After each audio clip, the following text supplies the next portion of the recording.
तुमचं नाव सांगा. प्रेमला संभाजी नलवडे. तुम्हाला काय त्रास होत होता? मला बीपी शुगरचा त्रास होता.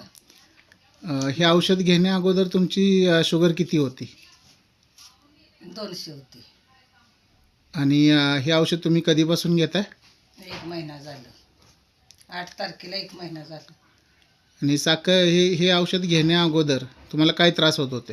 हातापायातनं गोळं यायचं, थोडीशी चक्कर आल्यागत, बेलकांड्यागत होत होतं, ढकलल्यावानी. आणि हे औषध घेतल्यानंतर कालच आपण रिपोर्ट केला, हो. तर तुमची साखर किती आलेली आहे? 93. आणि ते जे बाकीचे त्रास होत होते त्याच्यामध्ये काय फरक पडला? ते आता सगळं म्हणजे फ्रेश वाटतंय मला. हातापायातनं गोळं येत नाही, ते काय नाही, ते चक्कर येत नाही, अंधार येत नाही, काय नाही, एकदम फ्रेश आहे.